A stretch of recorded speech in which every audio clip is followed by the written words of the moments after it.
My name is Amanda Kanega, and I'm the Chief Development Officer of the Nest Climate Campus. Welcome to day 3 of our programming, and for those of you who joined us day 1 and day 2, a very special thank you.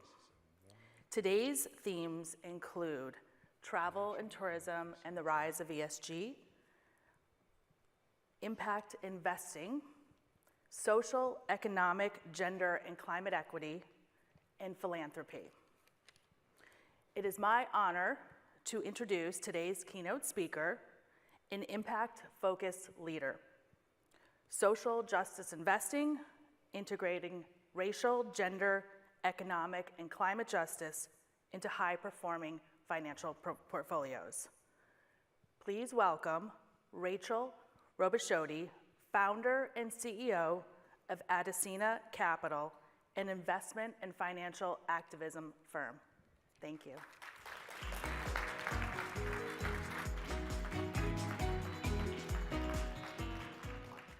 Hello, thank you so much for being here.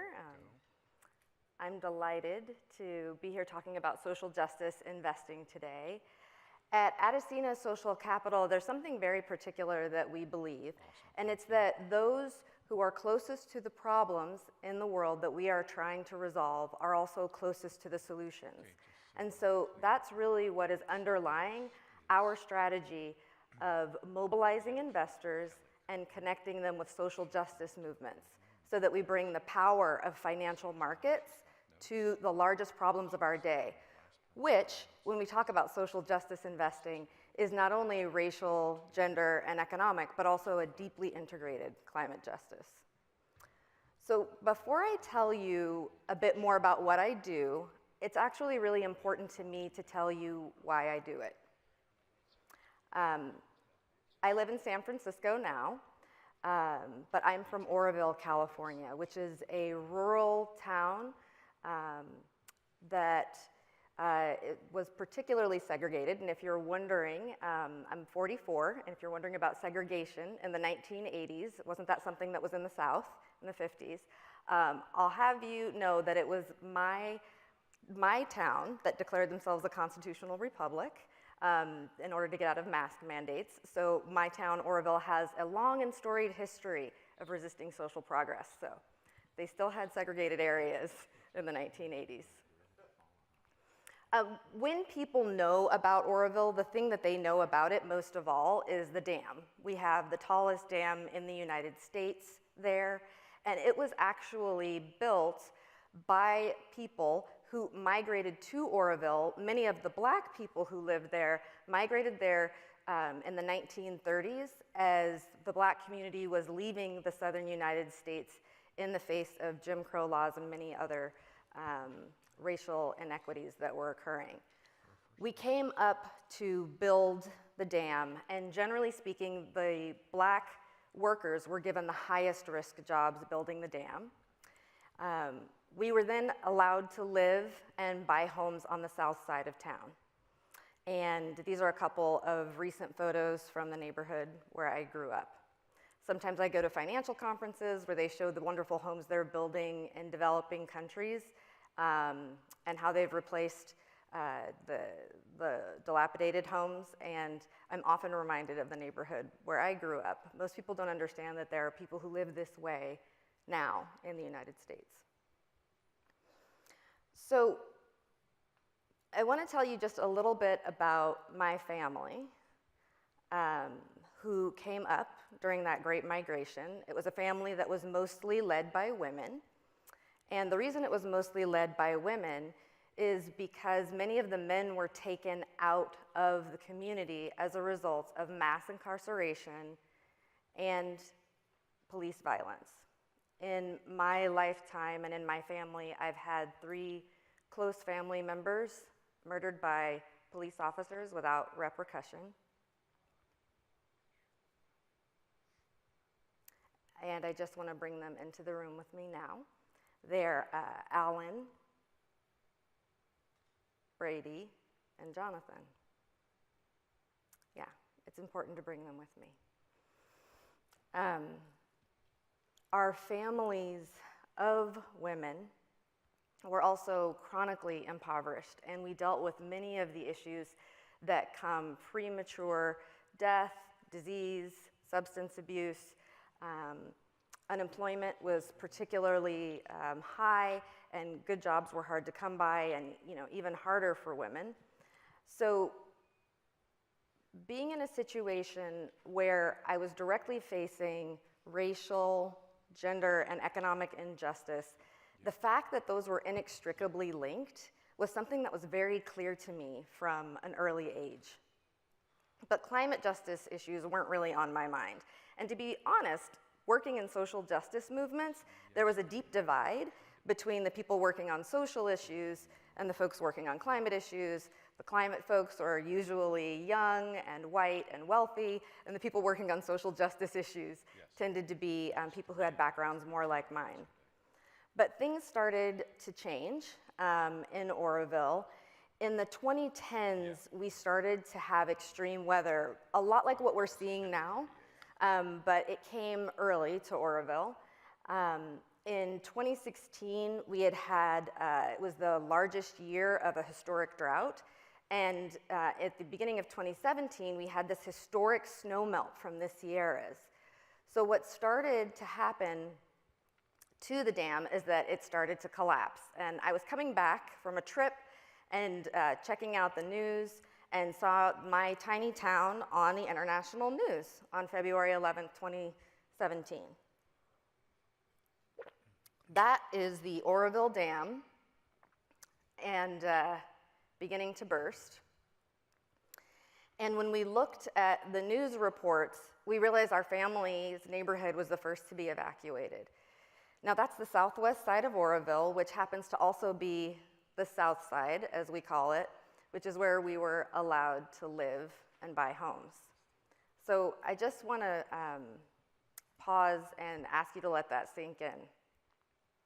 Black people from the South, segregated into living and taking high-risk jobs, building the dam, and segregated into living in the area that would be most likely to flood if the dam were ever to fail. So this is not a rare story. This is the story of the Black communities in the 9th Ward after Hurricane Katrina. This is actually the story all over the world where the communities and the land that's most vulnerable to climate change, right, are those same communities that we've decided in our economic system are the ones that matter less. I want to just give you a few proof points to that fact specific to Black communities. The NAACP says directly that environmental injustice, including climate change, systemically impacts communities of color and low-income communities. So this is millions of Black people who have higher cancer risk, who live near oil refineries, who live near natural gas facilities. So when we're looking at this issue of racial, gender, economic, and climate injustice, and if we really think deeply, we start to realize that they have something in common, and that's that as human beings, we've decided that some people matter more than others. Generally speaking, I would say we value men more than women and gender expansive people. We value straight people more than LGBTQ+ folks. And we definitely value white people in our society more than we value Black, Indigenous, and people of color. This is really an important point because ultimately this leads us to this idea of intersectionality. So some people are familiar with that here, but for some people it's new. And intersectionality is this complex, cumulative way that multiple forms of discrimination combine, overlap, and intersect. What's important to understand about that is that we are going to keep seeing the climate catastrophe play out in communities that are already the most vulnerable to begin with. And if we want to move toward a different future, a fair and sustainable future, it will be incredibly important to engage with these particular communities to see what their needs are, because they're going to be our canaries in the coal mine. Now, thankfully, the dam only started to burst and the south side was saved. I, however, had been working on racial, gender, and economic justice issues and investment portfolios for quite some time, and my eyes were opened suddenly to the fact that we'll never be able to pull those apart from climate issues. And so it became clear that we were going to need very large collective resources to address these huge societal problems. And that's something that socially responsible investing already knew. Like, of course, we want to take our collective resources, but as it evolved into what is now ESG, we found that the link with social justice movements was something that was ultimately missing. If we believe that we are going to solve the largest problems of our day, we are going to have to engage investors in that solution. The government right now is in paralysis, it seems. There are only a few actors that hold our collective resources. Investors are one of them, and that means that they have power. Now, investors wouldn't tell you this, but they also care deeply about the future. When we talk about risk and return, we're talking about the risk of losing the money that we've invested in the future. We're talking about earning additional money on the investments that are returned later. That's in the future as well. So if investors both have power and an interest, that means that they're deeply connected to the future and at the same time have control of our collective resources and the ability to make large societal shifts. Not only that, so not only do we want to engage investors around making shifts in society, there's a long-term risk advantage for investors. I want to go back one. I don't want to overwhelm you all with the numbers just yet. So taking a look from 1980 to 2020, the oil and gas sector weightings in the S&P 500 fell 27%, and that was after global fossil fuel divestment campaigns. Very interesting, right? Also, from 2020 to 2021, the net income for core civic was down over 200%, and that was after the campaigns to end mass incarceration that racial justice activists led. What we're seeing is that we work in the area of publicly traded companies and public markets. What we're seeing is that social justice movements may be early indicators of risk. So it not only makes sense that we would engage investors to make change because they have the power over our collective resources, it's also true that this is something that's to an investor's advantage. With this understanding, we created an approach that we call social justice investing, which is the deep integration of racial, gender, economic, and climate justice into investment portfolios. And specifically, we do that work in the public markets. And I want to give you a sense of how we do that work and what might be possible. So when we say that those most impacted by the problems, those closest to the problems, are also closest to the solutions, well, how do you engage with those closest to the problems? What we do is we partner with social justice organizations, and they're those that are working at those intersections.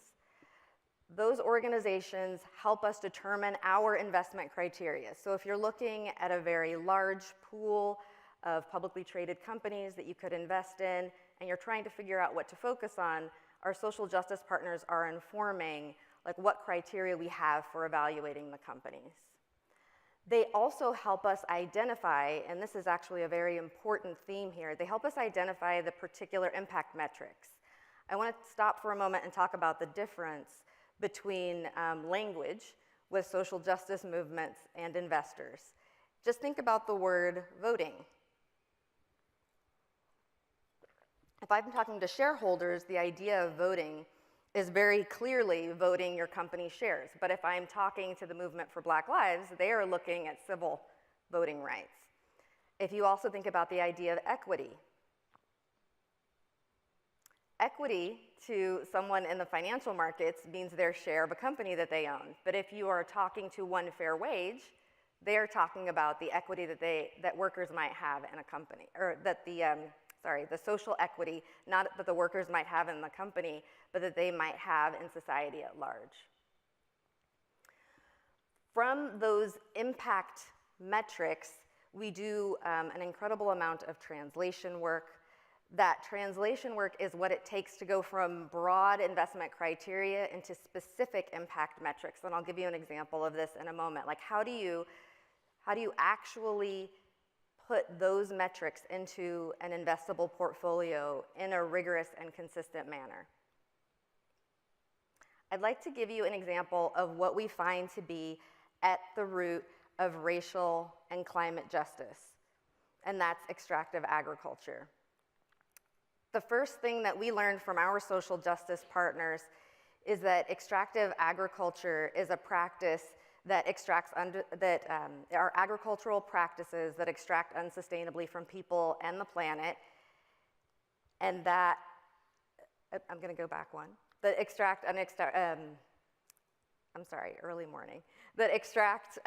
unsustainably from people and the planet, and they include the corporate concentration in big agriculture. Now, many of us in the climate movement know a lot about big agriculture, but I have to tell you that investors still think that industrial agriculture is feeding the world.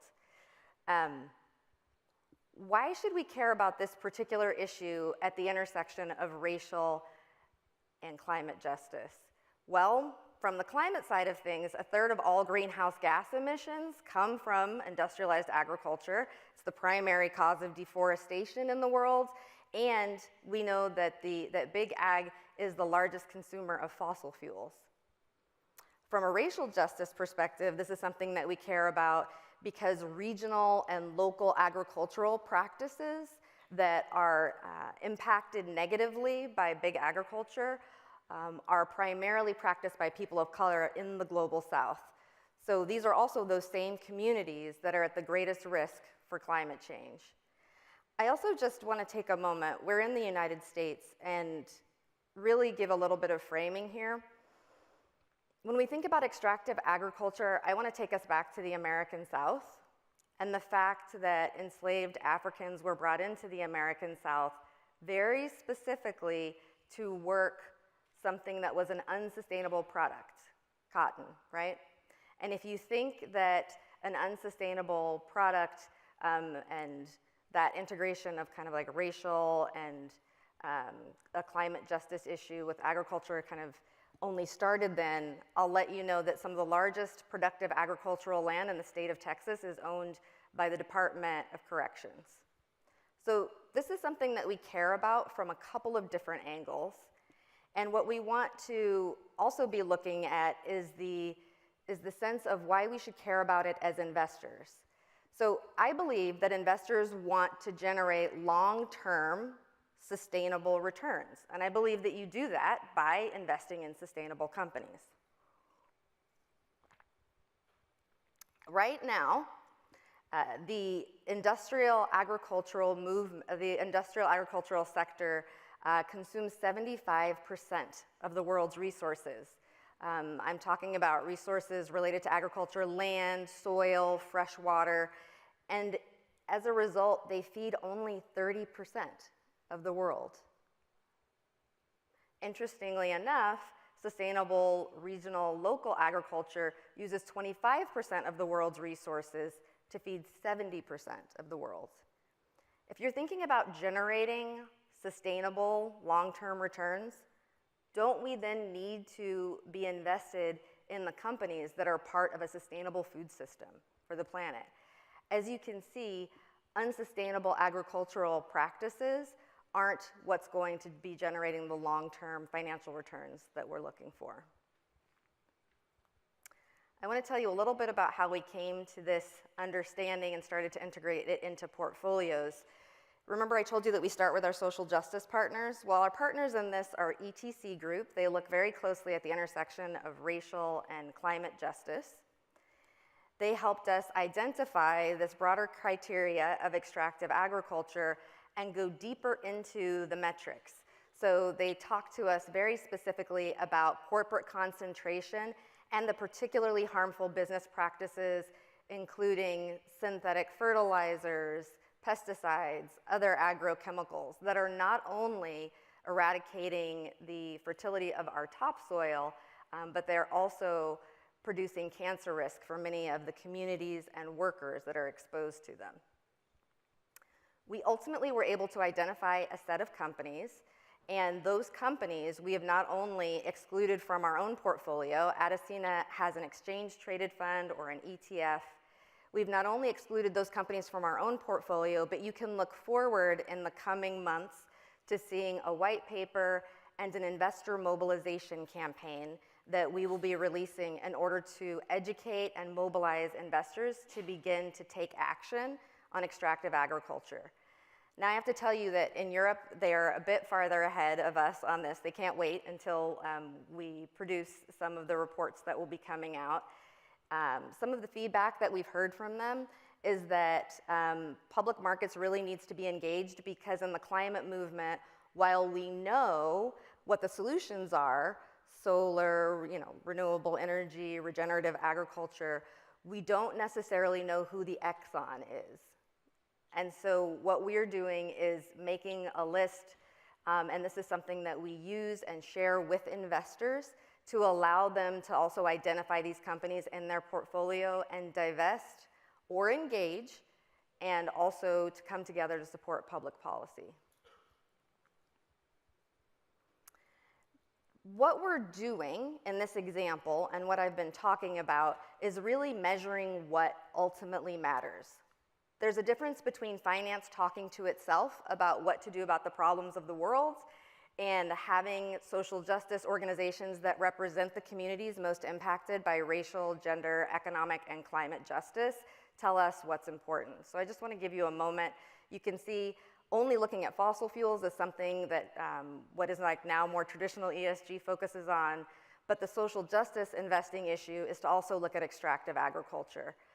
Similarly, after the Me Too movement, finance tended to focus on women on corporate boards because clients said they wanted something done about gender justice, but our partners, Ultraviolet, as well as many others working on gender justice, asked about ending forced arbitration for sexual harassment, which is something that Adesina was central in mobilizing investors to back, and that ended in 2022. So you can see, ultimately, for the investor, you are going to measure what matters, because if you intend to make impact, it just makes sense to go to the community of intended impact and ask them what investors can do. And that very simple action is what's not happening already in finance, but is happening in social justice investing. So I've spoken a lot personally, and I've spoken a bit about how we start to integrate these issues into portfolios, but you might be wondering, how does this all work out for the investor? Well, pretty well. Our investment thesis that social justice movements are giving us early indicators of risk is something that is playing out. The light blue line is the Adesina index. Our ETF seeks to track that social justice index. And the line below it is a very similar unscreened portfolio that's also a global all cap or companies of all sizes portfolio. So you can see we're delivering market-like returns and also addressing some of the most pressing problems of our day. So I see a few of you taking pictures. This is the slide when I put up the fourth one of this. This is the slide you'll want to actually take a picture of. Because when we put it all together, there's really 4 main points that I'd like you to leave here with. The first is that racial, gender, economic, and climate justice are inextricably linked. We can't deal with one without dealing with the others, because they are all impacting the same communities. And this concept of intersectionality explains why. Investors have to be part of our solutions to big problems because they have power and an interest in the future. We believe that social justice investing is a very powerful approach because the social justice movements have insights that are not otherwise currently being included in portfolios. These are insights about risks and opportunities. And of course, this is the photo slide. And of course, you'll want to figure out what your next step is. We have a few resources for you. Of course, we'd be delighted if you invested with us at Adesina. Also, one of the things that we do that's most important is mobilizing other investors, because what we can do in our own portfolio, while admirable and important, is nothing compared to what happens when we act collectively. So we allow other investors to take advantage of the extractive agriculture data. You can find that on the Bridge website, as well as many other data sets related to racial, gender, economic, and climate justice. You can also stay in touch with us. You can text the word justice to 55444 and be taken through a process to sign up for our newsletter.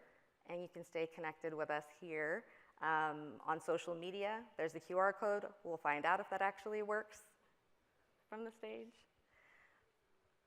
Everything that we do at Adesina, we do in community.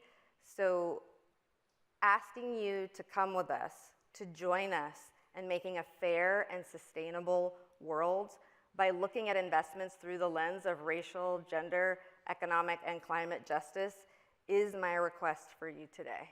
Please join us.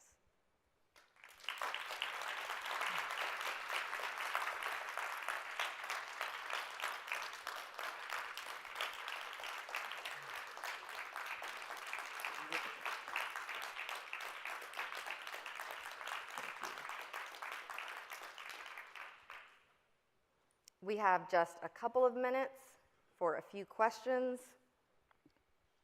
I believe there was an iPad. The iPad may not be here. We'll do them live. Anyone have any questions? Yes. I'll repeat your question so that it gets. If we want to invest with you, how do we do that? Is that you, Chad? Yes. one of our wonderful supporters. The Adesina Social Justice All Cap Global Exchange Traded Fund has a ticker symbol, JSTC. It trades just like a stock and should be available anywhere you can trade stocks. We also have products for financial advisors that are available through the Gitterman platform, and Gitterman Asset Management is going to be hosting a number of sessions today, so we'll be talking about some of what's available there as well. Thank you for that. Any other questions? Yes? Is your extractive agriculture work and data, is that focused on the US or is that global? It is global, and one of the reasons we actually have taken longer to put out that data set is because it's global in nature, as are our partners on that work. So we're looking at emerging and developed markets, US and international. Yeah. All right. Yes? I don't know if this is anticipating what's going to be in the paper, the white papers, but I was just going to ask you a little bit about your approach to divestment versus engagement, and whether there's a way of working in a more concentrated way from an investor point of view to drive change more efficiently through public companies. That's a really good question. So in case anyone else didn't hear it, it was the question about divestment versus engagement. For our own portfolios, we've chosen divestment. We deliver clean portfolios. But if all we did was divest with our assets, we have $250 million under management. If all we did was divest with our assets, we wouldn't have this large-scale systemic change that we're looking to make. So what we do is mobilize collectives of investors. Our largest investor coalition is a $1 trillion coalition that's acting collectively to end the sub-minimum wage, just as an example. What we do in those coalitions is we work both to divest, and also we work with those who are engaging and filing shareholder resolutions. I often say that a shareholder resolution at a company is a bit like a hammer, but someone has to direct that hammer such that it's more of a tool than a weapon. And so what we do with the social justice movements is figure out what exactly should we be doing with the public companies when it comes to engagement. Interestingly enough, because we lead these coalitions, although we divest, what we often find is that we are given the right to show up at the shareholder meetings on behalf of the entire coalition. So we're able to show up, we aren't giving up our seat at the table, we're able to show up in a much more powerful way. Thank you all so much for your time today. I hope you enjoy the rest of today's programming, and hopefully we will see you. I'll be at a panel if you have any questions. I'll be at a panel where we'll be talking about some of these issues in greater depth. I believe that our panel is inside of the Gitterman Asset Management track, and it is the Race to Resilience. So have a wonderful rest of the day.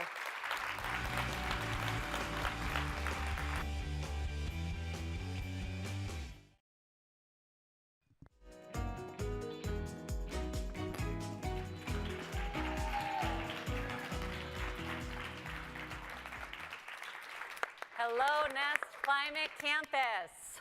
Thank you for coming to our little experiment with climate literacy and comedy today. My name is Allison Smart. I'm Spencer Glendon. And we are joined today, we represent Probable Futures, which is a climate literacy initiative, and our goals are to democratize climate science and to build societal climate literacy. And we are joined today by two wonderfully talented, funny friends who, frankly, like to interrupt us on a regular basis. True, it's true. It is true, yeah. I wish we jumped in earlier to prove the point. Yes. I'm here with Pratima. She writes for The Late Show with Stephen Colbert. Thank exciting. you. And I'm here with Esteban. He had a show on Vice. Wow, yeah, quiet. No, Yeah. this is actually right, because it got canceled, as you know. Yeah, and I am on strike. So Anyways, we're happy to be here. we This have is so all- much. We have so much time. This is the Yes. only thing we're doing. This is it. All right, well, let's get started. So we started Probable Futures partially because we noticed a big problem with the way in which climate futures are portrayed in public discourse, which is like this. One future where we've got electric cars and some modern architecture, where climate change has kind of been magically solved in the background without any real changes to our lives or to our behavior. And then this other one, which is perpetual apocalypse. Yeah. We have conferred. We won. Yeah, we we would- choose we one. choose one. Thank One you so order much. of one for us. I have 4 roommates now. One feels like we would have more room. I'm pretty sure one is the house from Parasite. So I I would still, yes. even in that case, I would still choose We would one. still choose one. I would still, I know Yeah. what happens, and one. Yeah. So understandably, you would choose one. Unfortunately, and I hate to disappoint you, but number one is no longer accurate. We are in a changing climate. We will continue to be in a changing climate for some time, even in the best case scenarios. But number two is totally avoidable, and it is a ways off. Okay, yeah, that's good because in number 2, I feel like humans are hunted for sport, and I was bad at track. Yeah. Although that feels like good moisture, good for the skin. So there's some Bad, no, plus. frizzy hair, bad for the Frizzy hair, hair. you're So again, we really can't with 2. Yeah. Still one. Yeah. So what we really need to do, because neither of these two binaries is helpful, neither one is accurate, we need to explore the realistic, probable futures in between and work towards this: living well in a changing climate. So what does this mean exactly? Well, we think it's accepting and planning for the warming that we are living with now, that we are not prepared for now, as well as the warming that is assured, that is already baked in, and all the while doing everything that we can to avoid the futures that would be unmanageable. So in short, we are going to see a lot of different kinds of change in the coming decades, and we need to prepare our communities for that change. And we need to prepare those communities, whether that community is a city or a neighborhood or a business or an industry or a family. And so why do we need to prepare these communities for change when, we're humans, we've experienced a lot of change over our time on this earth, and particularly during civilization.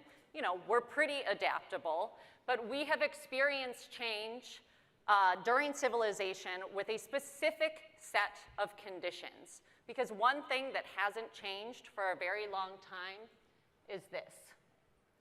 So we're looking at a graph of the global temperature history of the Earth. And this graph starts at the dawn of civilization. 12,000 years ago in 9500 BCE. And so what this graph is doing is it's showing the global average temperature of each of these 12,000 years in comparison to the late 19th century. So the way to understand this graph is that the closer the data point is to 0, the more stable the global average temperature and by extension the climate was. This is pretty incredible. It is a very narrow range of global average temperatures. It barely even fluctuated a degree. This is climate stability. And so let's extend the graph back and look at before we had civilization, because humans have been around for 200,000 years. Our earliest ancestors emerged in Africa around 200,000 years ago. And for 190,000 of those years, we were a nomadic hunting and gathering species. We did not have civilization. We did not settle at all. And looking at this chart, we get a sense for why. The climate changed dramatically in those 190,000 years. We had to chase the nice weather. We had to find the nice places to live constantly. And Alison, what you're saying is here, we're moving around a lot in the blue part of the map. As a New Yorker, a question I have is, while all this moving was happening, were they using Dumbo movers, piece of cake, man with a van? Because he is cheap, but he does not respect the integrity of a credenza. Yeah, it just is a bunch of people who are like, hey, I'm new, and everyone's like, we're new too. We're all new. Is that the vibe? Did we capture the vibe perfectly, do you think? Yeah. I think it's safe to say they had a lot fewer possessions back then than we do now. Yes. Man in a small van. Yeah. Small man in a small van. They were Marie Kondoing. They went. Right. Exactly. Oh, okay. Yes. No.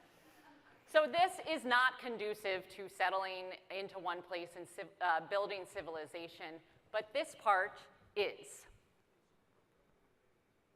And so what we now know is that stability in the climate gave us the ability to plan, gave us the ability to invest in a place knowing that that place would be generally the same climate in the future. It gave us the ability to practice agriculture, to invest and build these places that we could expect to stay the same over the long term. And over time, long-term communities began to form. And some of these communities were stable enough to have shared beliefs and have expressions of culture. And over time, these cultures formalized into governments. And those didn't even form until thousands of years later. And those governments began to build infrastructure. Everything from roads and bridges to laws and policies that literally and figuratively paved the way for industry and markets. And that proliferated into all kinds of specializations, like the ones that we have here in New York today and all around the world. Finance, investment, architecture. Comedy? Comedians. Yes, okay, all right. I would just like to say, as a comedian, though, what I'm seeing here is that it's all built, including what we do, on a stable climate. And I hate to find a flaw with the science, but comedians do not come from stable climates. We really need to see the lime wedge for daddy issues. Where's that one? Is there like a lime slice for like introvert but needs attention? Yeah, is there like a lime slice for like bad at intimacy? Yeah. Yeah, I think those are in between these. Oh, somewhere okay. in between. Yeah, that makes sense. Yeah. So we so often think of things like markets and governments being the underpinnings for all of our society, but a stable climate is really the foundation for all of it. Spencer? So that climate was stable, and now hopefully you appreciate why that stability was so valuable, because we could plan, just anticipate. In fact, if you knew the past, you knew the future. But that climate was even better than just stable. It was actually perfect for us, for humans. And so I'm going to show you now some data, and the data is of wet bulb temperature. Wet bulb. Wet bulb. Wet bulb. Wet bulb. I would like to say that I have no idea what wet bulb means because I have turned my safe search on. Yeah. And I don't know what a wet bulb is since college. Yes. So So I'm afraid maybe you've stepped in the wrong direction here, because actually this is about the ability to heat and cool. It's not really sexy. We are all the same temperature. We all have the same body temperature, and our relationship to the atmosphere around us is based on that body temperature. It still, it still sounds kind of sexy. It does. We're all the We're same like- temperature, baby. Sorry, continue. That's all right. We're getting to the bad things, unfortunately. Because if the air around us can't cool us down, if it's above certain thresholds, our bodies fail. No matter how fit you are, no matter how healthy you are in the shade, if it is too hot and humid around you, your body stops to work. And that's what wet bulb is about, the combination of heat and humidity and its effect on the human body. And so there's actually a temperature at which, no matter how healthy and well hydrated you are in the shade, the human body just won't work. And that's at 35 degrees or 95 degrees Fahrenheit wet bulb. Now that can be achieved by being at, that number is 95 degrees Fahrenheit and 100% humidity, or a combination of heat and humidity that goes all the way to 132 degrees and low humidity. So it is this mixture, and these are expressions from the National Health Service. There's a death, extreme danger, danger, and extreme caution. And I'm going to bring you back now to that graph, that map, because the map was actually full of data, even though it all looked one color. All the cells are 0, because this is the number of days in a year that would pass that threshold of extreme danger. Extreme danger didn't happen. For all of civilization, there was nowhere on Earth that reached 35 degrees C wet bulb, the level of death, and almost nowhere ever that reached the extreme danger. There's actually a little bit of green in the Persian Gulf where one day a year, on average, it might happen. But this is how perfect the climate was for us. We'd like to say we're sorry. Yeah, on behalf. It's not sexy. It's not, we don't know why we thought it was. Yes. We've seen this presentation before. Yeah. It's a real humbling moment. To remember that it's not. But also, I will say, we are saying wet bulb temperatures aren't sexy, but they could also lead to extreme danger. Danger! Danger! We want to No, re-apologize. We're so sorry. For what we just. Let's move on to a time when there weren't Yes, any. please, let's. So what we now know, from the standpoint of the human, there have been 4 periods in history. The first is actually way back when the dinosaurs were around. It was just too hot for humans. That's why there were big lizards. That's why there were animals that took heat from the outside as opposed to needed to offload it. They're basically only the smallest of mammals. Then there's this period of time when humans were mobile, and then there's this green period that was ideal. But the reason we're assembled here, the reason climate change now matters, is we are outside the green band. At 1.2 degrees C, we are outside of this long history, and we are moving. So back then, in the spiky, it was too, like, if humans and dinosaurs had been together, the dinosaurs would have been fine, but the humans would have been like, it's too hot, can you make it colder? And then the dinosaurs would have been like, I'm already wearing a sweater. Can you just handle this yourself? I can't do everything. And then the humans would have been like, babe, this is the duvet all over again. Like, just put on another sweater. And then maybe the dinosaurs would be like, I'm sorry, are you on your period? And then the dinosaurs went extinct. For good reason. Yeah. Right? So what you're learning is that climate change We'll take isn't that as just science. about warmer temperatures. It's about instability. That stability was built on the stability of the climate and its ideal temperatures for us. And so if we look ahead, what does that mean for those lime slices? We're destabilizing the bottom. And the consequences are everywhere. And what are those consequences? Some of them are really mundane. Because we stopped paying attention. Allison mentioned architects. Architects stopped having to learn about weather because the weather was so stable that it was embedded in building codes. You just had to meet the building code and you were building the right building. So cities' storm sewers are built for a specific range of precipitation. The power system is built for a range of outcomes. Homes, buildings, even the Javits Center is built for a range of outcomes. But it's not just physical things, it's cultural things. When children go out to play, children who actually are less good at offloading heat, it's harder on children's bodies to be in hot weather. And then when do you play sports? What are those sports? What are the other seasonal activities? And then every bit of agriculture. Humans have figured out how to live and grow things pretty much everywhere in the world because it was predictable, even if it was very, very hard. And so what we're trying to encourage when we talk about climate literacy is a kind of knitting together of all these things by everyone paying attention to climate change, by being in their work, being in their community, being in their culture. Because there's a lot of focus on mitigation, which is decarbonization, and we absolutely need it. But that decarbonization won't happen if the top is too unstable. And that's actually a very literal problem because clean energy assets are specific. The clean energy industry is built in a very different way. It's networked. It's linked together. If you've studied it at all or paid attention to how solar and wind and other things work, there's lots of sharing, lots of agreements, contract, trust. And that depends on peace, stability, depends on those cultures getting along.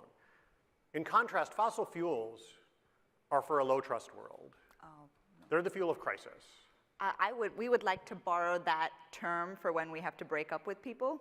Gen Z's saying that. Have you heard Yeah. young people? They're Yeah. like, it's a fossil fuel world out there. We have to see other people. It's Yeah. low trust. It's low trust. Yeah. Also, I can't date you. You're invaluable in war and crisis. Yeah. But we can live well. These are challenges, but to do that, we're going to need to prepare. So what do, right? We're moving into a different paradigm. We built all of civilization in a stable climate. Now we're outside of that paradigm, and we need new skills and tools in that paradigm. So preparation is what we're going to talk about today. And thankfully, we have really good tools to help us prepare. We have science, we have wisdom, we have all kinds of information to help us prepare for these warming scenarios, both the ones that we are going to experience, highly likely to experience, but then it also gives us a good understanding, science also gives us a good understanding of the warming scenarios that we want to avoid, the ones with the worst outcomes. So we're going to orient you here towards some climate model data and some maps that we have available at probablefutures.org. And we're going to start with some global maps here and then drill into some more specific locations. So all of the maps on probablefutures.org start with a past climate scenario because we need to understand what the climate was that we built things around, what the climate is that we're used to and that we're leaving. So the past climate, 0.5 degrees of warming, represents the time period of 1971 to 2000. And the map that we're looking at here, the climate variable that we're looking at here, is 82 degrees wet bulb. So 82 degrees Fahrenheit and 100% humidity.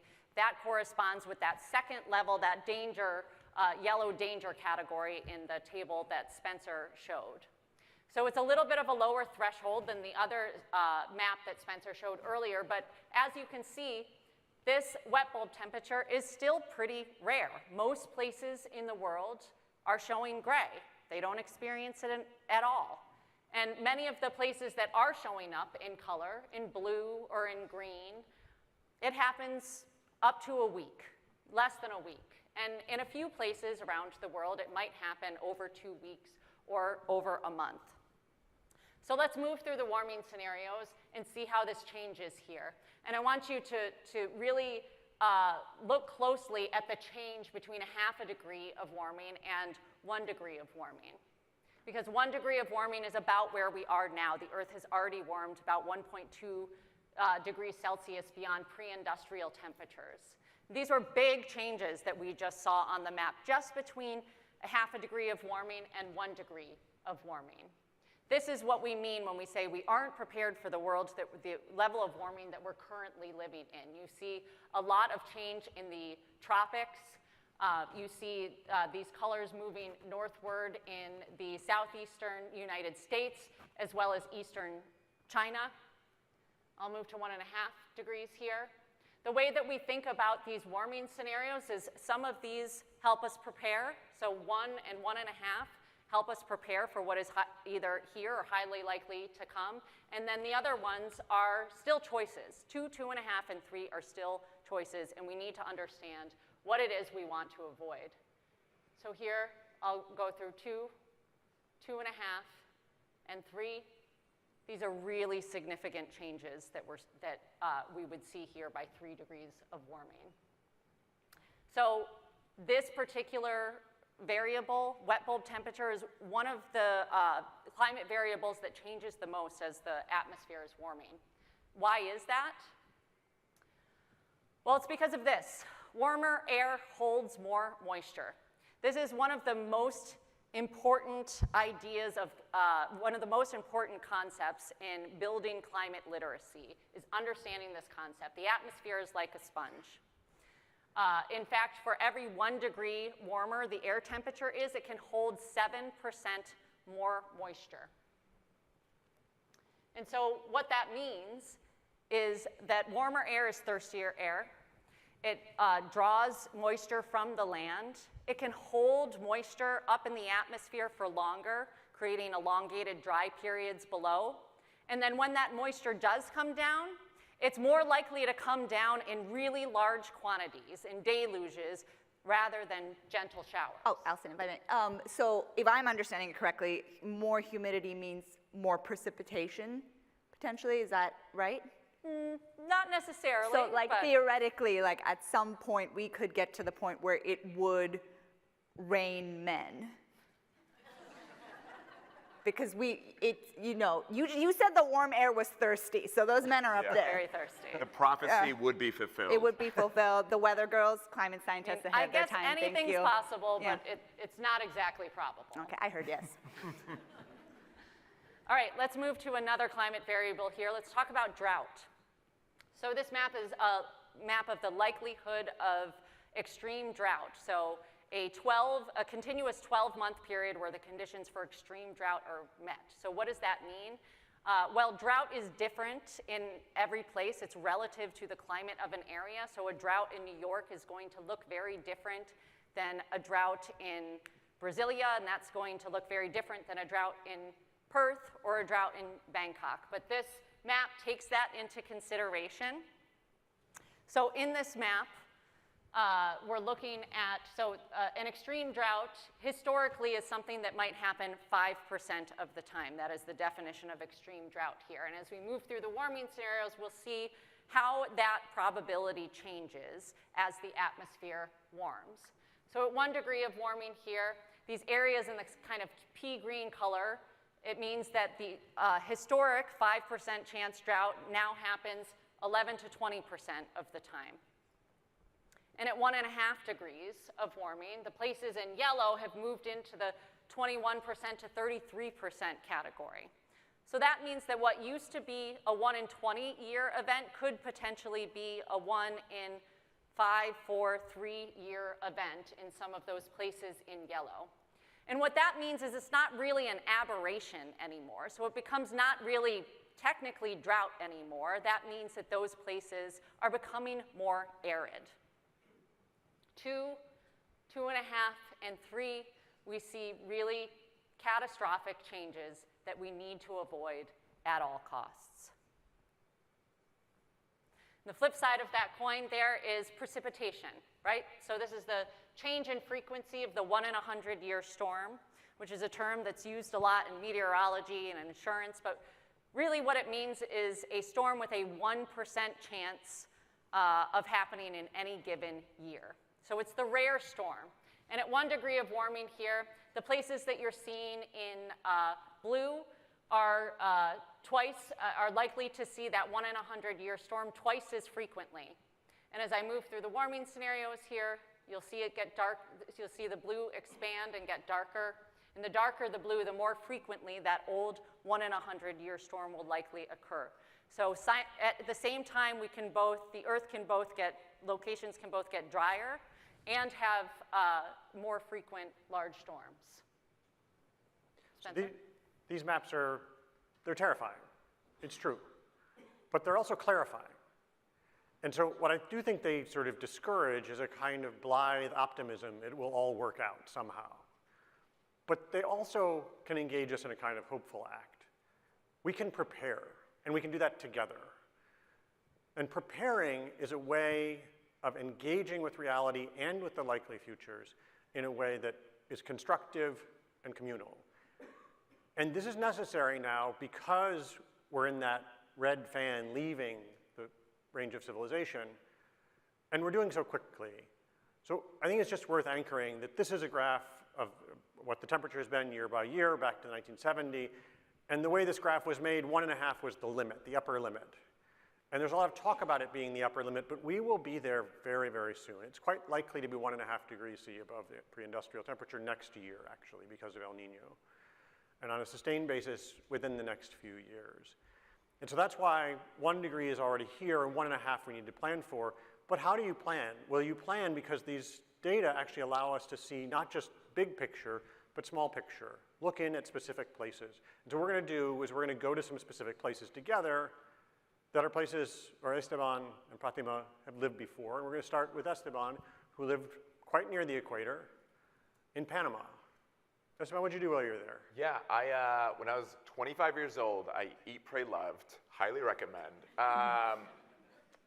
And I went to Panama and I lived in this really cool like eco community. It was like this totally sustainable town, people from all over the world. And we lived in the most sustainably way possible. We like grew all our own food. But that also meant just glamping. I guess that's the most sustainable way, because I like lived in a tent for 2 years in Panama. In that, what was it like temperature-wise? Was it hot in Panama? Yeah, it was very hot. Sometimes it'd get cooler, but it was pretty hot and extraordinarily humid. Everything, it was just like humidity acceptance. Humidity, humility, if you will. That's. So these areas near the equator, a lot of them were just below 90 degrees Fahrenheit, or would reach it during the day. But this 90 degree Fahrenheit temperature was roughly the temperature of the equator. It's the average high temperature pretty much every day in Singapore. And in Panama, it was a little bit cooler than places like Singapore. So this is a map of, in Panama, a particular cell in Panama, a place that's 22 kilometers on a side. That's how much you can zoom in these data. You can see the range of experiences in a given year. So at a ½ degree, in this place, in an average year, there would be 31 days where the high temperature would cross that threshold. But what you also see about climate is its ranges. There are hotter years, there are cooler years, there are drier years, there are wetter years. We need to be acquainted with those because those ranges are changing, not just the averages. So what you see is in a cool year, it might not have barely happened at all, and in a warm year, it might have been 3 months. And you go to 1 degree C, and look how much these ranges change.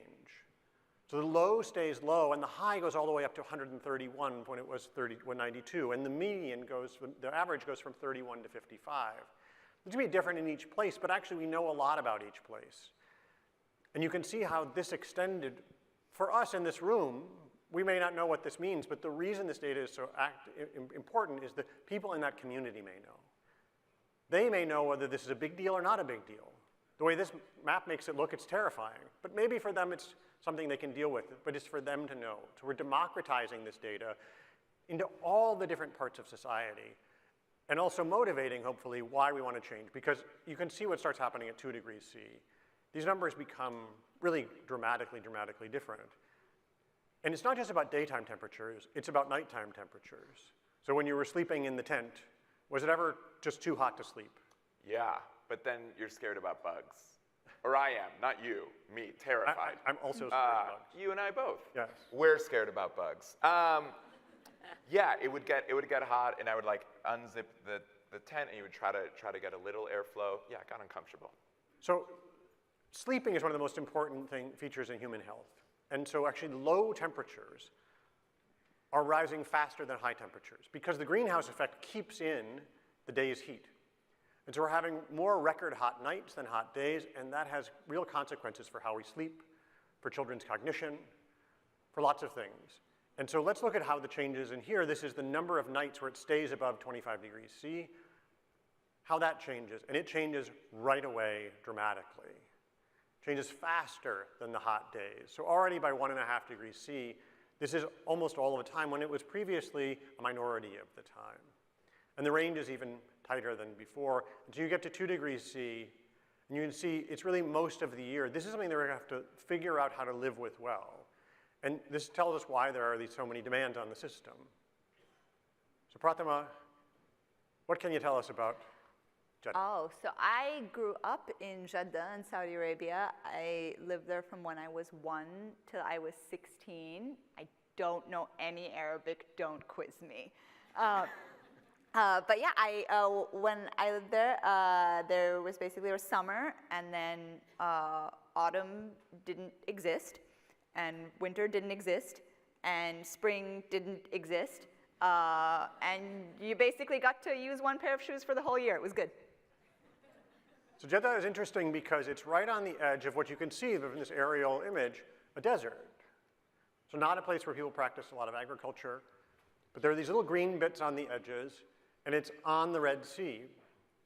The Red Sea is pretty shallow, and these bodies of water are absorbing heat more rapidly than the atmosphere. And so what happened in Jeddah and the other places along these edges is the coast actually warms faster. So this is the number of wet bulb days. So this is danger. And it used to happen once in a while. But you see as we go from 0 to 1, it goes from, it may not happen to it might be 43 days. And those are the 5th and 95th percentile. So actually there are tails beyond them. So it might go out to as many as 50 days in a hot year. And at 1.5 degrees, now we're talking about maybe it doesn't happen and maybe it's 2 months. So were you inside a lot? All the time. You went from air-conditioned house to air-conditioned car to air-conditioned mall to air-conditioned Chili's to air-conditioned Casper and Gambini's to air-conditioned Rube. There was basically a street with all the American restaurants, and that's where you went if you were cool. And so how we live indoors, outdoors, is going to change quite substantially in a lot of places. And those are big engineering feats. Those are going to require a lot of creativity and a lot of innovation and a lot of just paying attention. Because if we get to 2 degrees C, we're really talking about a lot of time that this infrastructure of civilization needs to be able to maintain that civilization. And now let's go to a place where there's a real large number of people and where you now have family. I was born in India, in Bangalore, but my parents were both raised near Mumbai, and they live in Mumbai now, so I go back maybe once or twice a year to see them. And Mumbai is dominated by water. It's a set of islands. There are rivers coming in. Mm-hmm. If you look closely, there are all of these wandering rivers. Is there a season when you don't like to go home? I don't go to Mumbai in the summer or the monsoon, because as we've established, my hair frizzes easily. And we can't during the monsoon. It's like October to March. That's the time when I go. The monsoon is a hard thing for people who haven't lived with it to understand. A huge amount of rain falls in a small amount of time, and I want to give you a sense of how big that was. So we can look at precipitation. Allison talked about that 1 in 100-year storm. This was the unlikely but somewhat likely. This is actually the standard for almost all insurance. This is the level of infrastructure. Most storm sewers are built for the 1 in 100-year storm. Insurance is for the 1 in 100-year storm. The 1 in 100-year storm rainfall, 1 day's rainfall in Mumbai in the past was 903 millimeters. That's 36 inches of rain in 1 day was their extreme. And the way to read this is we see the change. This is the change in how much rain is in that 1% chance. It goes up by 98 millimeters, so that's about 4 inches of extra rain. Now, 4 inches of rain is a lot of rain, and this is adding that. But look what happens as we go to 1.5. This is a giant jump. It's 7 additional inches on top of the 36. And if we go to 2, it's 13 additional inches. Now, there aren't many places in the world where the 13 inches of rain would constitute even your 1 in 100-year storm. But here it's on top of the old 1 in 100-year storm. But Probable Futures, we've been working with people in adaptation and resilience around the world, and people in Bangladesh have said to us, we're learning how to live with very different water outcomes. There are lessons to be shared in lots of places. There are lessons to be shared across spaces. And there's also thinking not just locally, but regionally. And so I want to bring it back to the region where we are now. We're all in New York, in the northeast of the United States, and you can see from this aerial image, it's lush, it's green, there's so much. I know Manhattan doesn't make it feel that way, but it really is very wooded. And this is not a place where people thought about the risk of wildfires until now. And this is the change in the risk of wildfire. This is the number of wildfire danger days. And the yellow means we've added 7 to 13 more days. So there's a small change to 1.5. But Pratima, you live in New York City, and what happened over the summer? Everything became orange if you looked up. It was kind of like an Instagram filter, but not hot. And that happened because the change in wildfire danger was substantial between 1 and 1.5. In Canada, elsewhere, and these have regional consequences.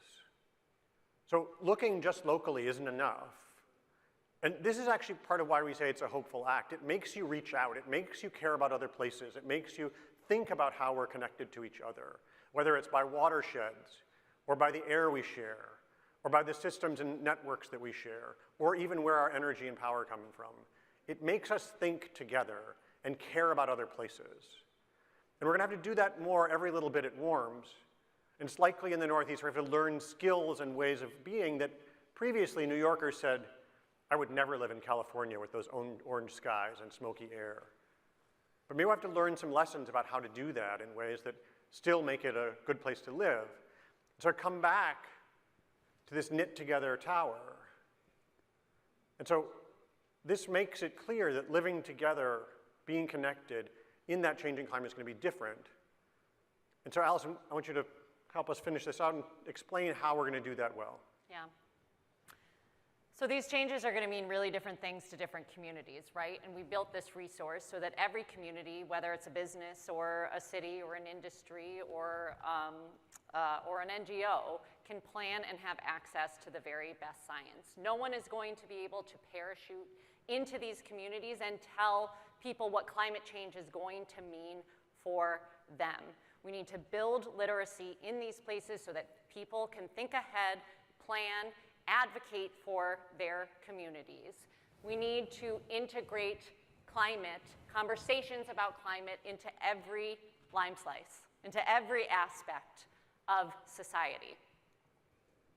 We love this quote. We think it encapsulates this idea so well. It's by Dorothy Fortenberry, who's a writer and producer of The Handmaid's Tale as well as other popular media. She says, if climate isn't in your story, it's science fiction. It means we're living with climate change, and if we don't have it as part of our decision-making mechanisms, we're engaging in a kind of fantasy. And you may say to yourself, okay, fine, but I'm not, I don't write for Hulu. What does that matter to me? Oh, Allison, some of us could one day. Yeah. Like some of us, like we my could. agent is taking, she will Speak be for taking- myself. so yeah, I'll speak for myself. We're bringing you with us. Yeah.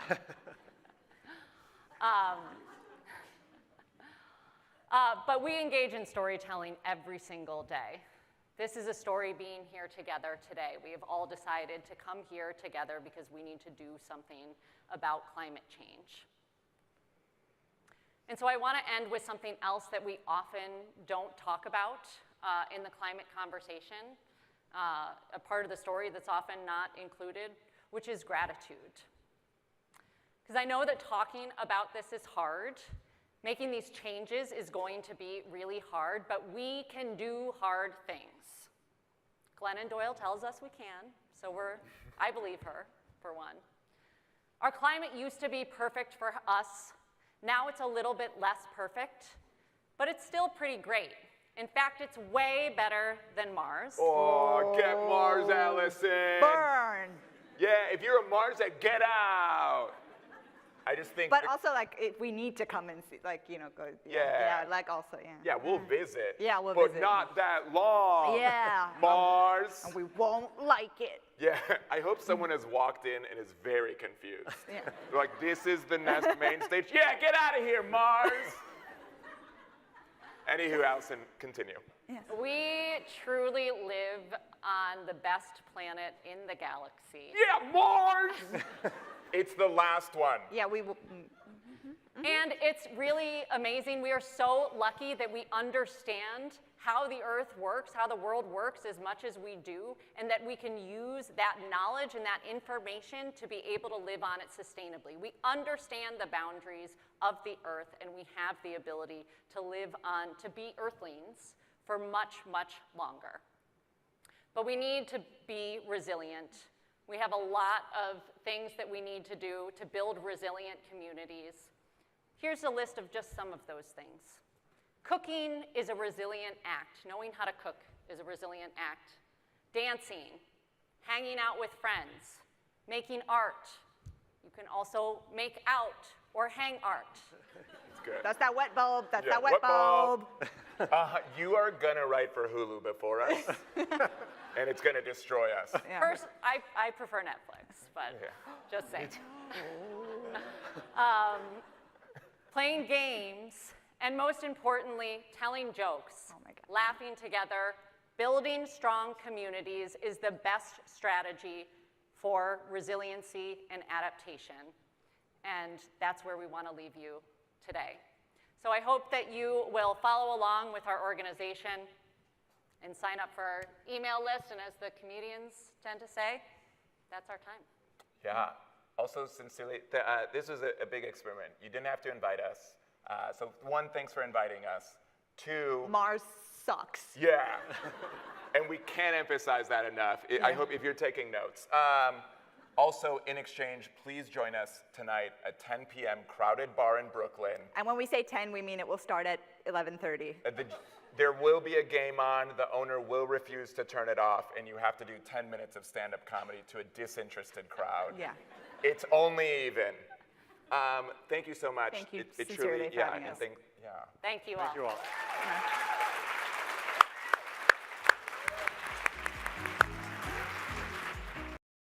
Hi, everyone. Thank you so much for coming to this panel today, Engendering Climate Equity and Justice, Women Leaders on Impact and Solutions. My name is Anais Reyes, and I'm from the Climate Museum. I'm the Senior Exhibitions Associate. Marinda was unfortunately not feeling well today, so she asked me to step in, and she sends her sincerest regards and thanks you all so much for coming to this panel.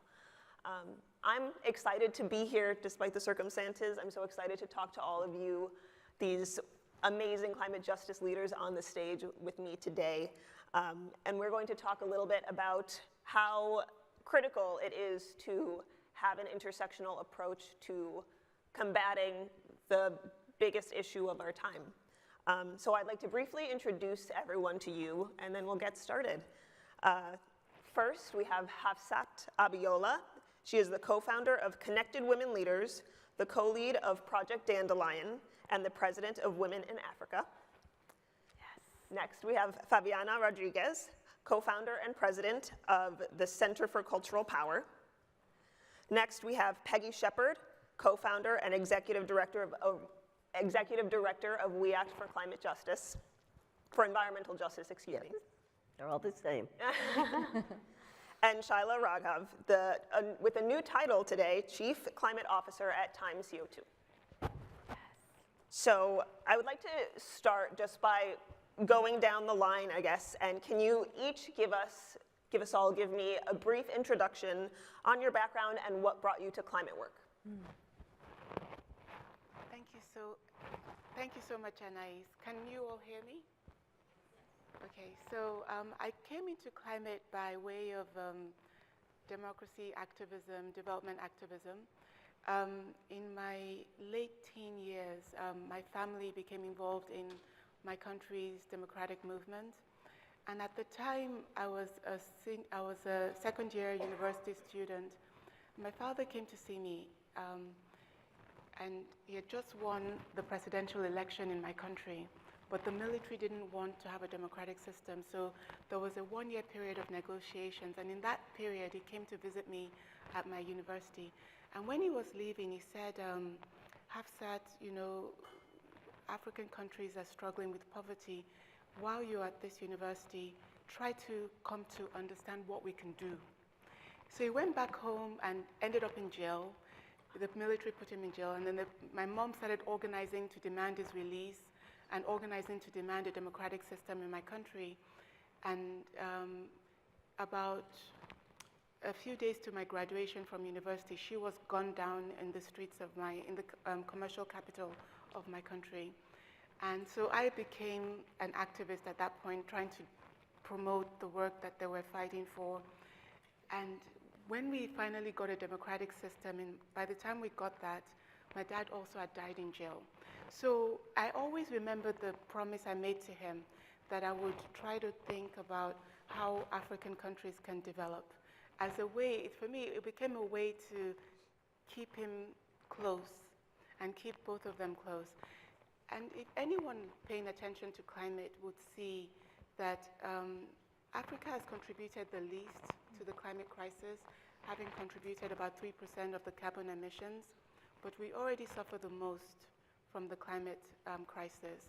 And it's impacting our ability to develop at all. So now there's a big question of about whether we can develop in a green way that doesn't undermine the planet. And even if we could, how we would finance it, because we're the poorest continent in the world. So all of those questions has me focusing on climate. But in a way, the truth was there's something about women oftentimes that we need to be invited often to take on something. And I was very fortunate that all the work I've been doing on activism over decades now, because I'm 49 now, and I started when I was 19. I've met Mary Robinson in that journey, and one day Mama Mary said to me and a lot of other women, she said, "You're working on all these important issues, but climate trumps all of them, and you all have to work on climate." And that was the invitation I needed to refocus. Yes, thank you.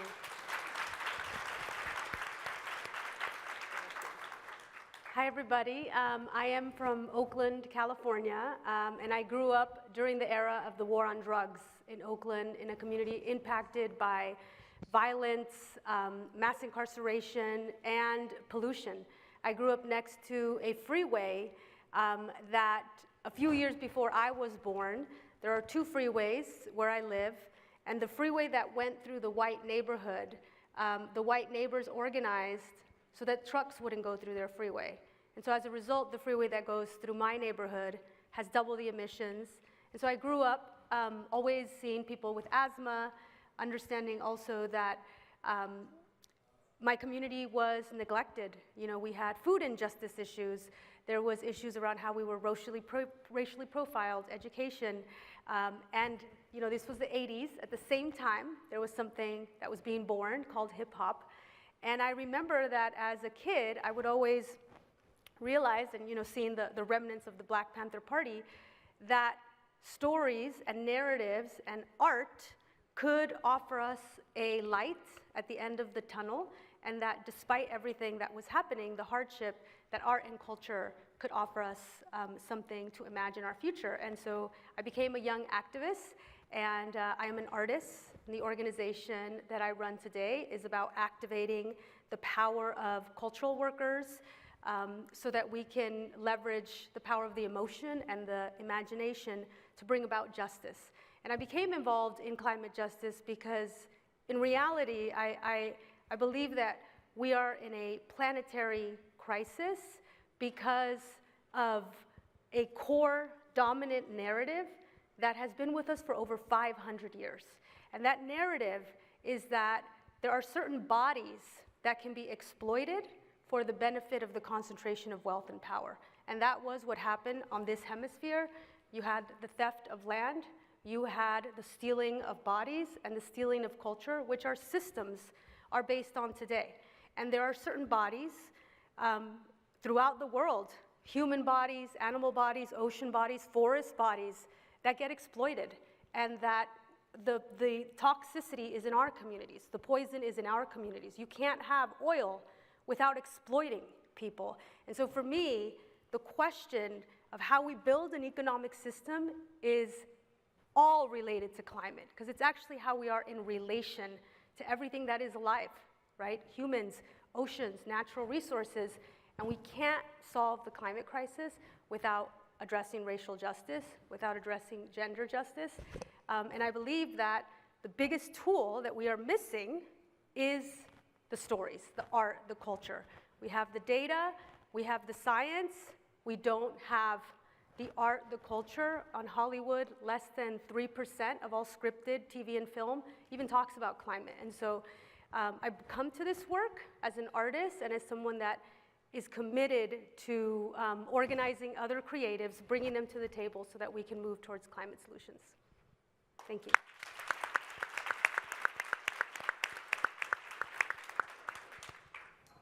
So good afternoon, everyone. I'm Peggy Shepard. I'm co-founder and executive director of We Act for Environmental Justice. We're based right here in New York, up in Harlem, with the DC office. And you know, when climate change is in films, it's about science fiction. Mm-hmm. That's right. I mean, I've seen a couple lately, and it's very scary, but they combine it with aliens and science fiction. But we understand that we are starting to experience a lot of those impacts right now all over this world. But you know, we all talk about a theory of change for organizations. And so when I was growing up, my personal theory of change was to make an impact on the world around me and to be an integral part of the dynamics of our world. And so when I first got out of school, came to New York, it was as a newspaper reporter from the Midwest, working in magazines, where I thought that I could talk about issues and write about issues that impacted women. But back in that day, magazines were very concerned about their advertisers. So they weren't really interested in talking about the issues I thought were important. Domestic violence, reproductive rights, all of those kinds of issues that really impact women and our families. And so once the magazine that I was working for at Black Enterprise decided not to move ahead and publish, I left and became a speechwriter at a state agency and got involved more in politics. And so I became the public relations director for the Manhattan campaign for Jesse Jackson, which was a very, very exciting time. Everybody under 30 in New York City was part of the Rainbow Coalition. It was so exciting.